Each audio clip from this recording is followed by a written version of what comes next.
What's up, guys? I'm Kate with TypeMatch, and 1 second, I want to show you something.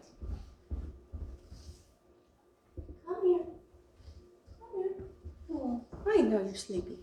Okay, so I wanted to show you guys. This is my new puppy that I adopted just yesterday, and her name is Sitka. And I think that she is a Borador, which is a Labrador Border Collie mix, and she's pretty tired right now, so I think she'll sleep through this video, but I wanted to let you guys know, one, because cute, but two, in case you hear puppy noises in my next several videos, it's coming from her. So let's let her go back to sleep. Okay, so now getting back to the content, the point of the video, besides just showing off my cute puppy, is you guys may have seen a video that I made a little while back showing basically how to game the 16 personalities test, as it is not a true MBTI test and is really a Big Five test. And I wanted to do a follow-up on this because a lot of people in the community love to hate on 16 personalities, and I am guilty of this sometimes as well because it kind of leads people astray as far as what their MBTI type goes.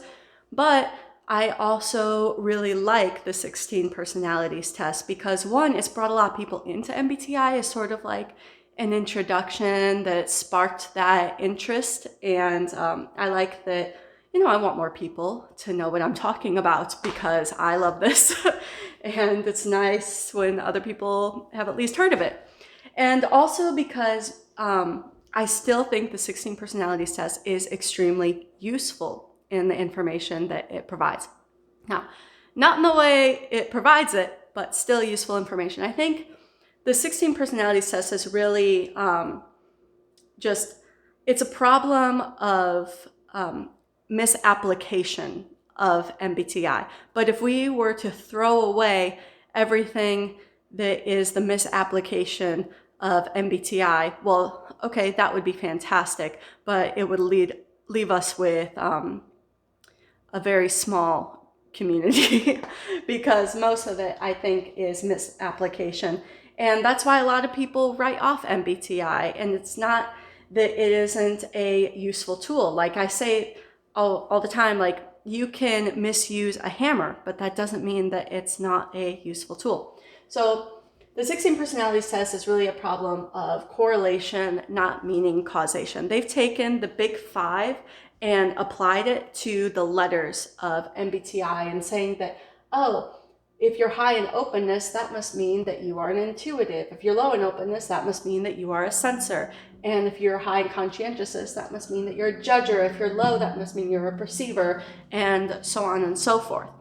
And while there is a correlation between these, it is not necessarily always true. Okay, kind of think about it like in Enneagram. There are certain Enneagram types that are that correlate with certain MBTI types, like I think INTP and type 5 Enneagram. But just because you get type 5 on Enneagram doesn't mean that you're an INTP, but that also doesn't mean that that information in your Enneagram type isn't useful. So how should we really look at the 16 personalities test and use it? I think that this is awesome information. If somebody comes up to you and well, they wouldn't just tell you, well, maybe they would, that they are an INFJT. Okay, well, you've heard the T at the end or the A at the end, so you know where this information came from. If you're really into this, you know it came from the 16 personalities test because they throw that extra letter in there to account for trait neuroticism, which is how susceptible you are to negative emotions like stress.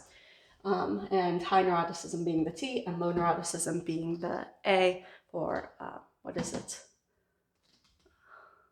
I forget what they mean. Like at the moment, it's just escaped my mind, but I know, but whatever.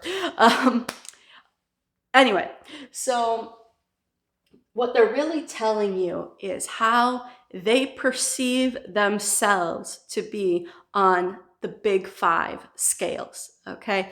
So if they say, I'm an INFJT, they're really telling you I am an I, I'm low in extroversion.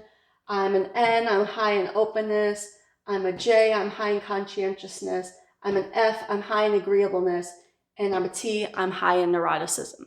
So they just gave you a ton of super useful information. So, and that could be their true MBTI type, or it could not. You know, really just throw away the letters of MBTI in your mind altogether and start to do the calculations of what they actually just told you. And maybe if you know the person well, you can open up the conversation to other aspects. So like lead them down the road of like, you know, the proper path with as far as like discovering their true MBTI type and what their type actually means, and what 16 personalities has actually told them about themselves.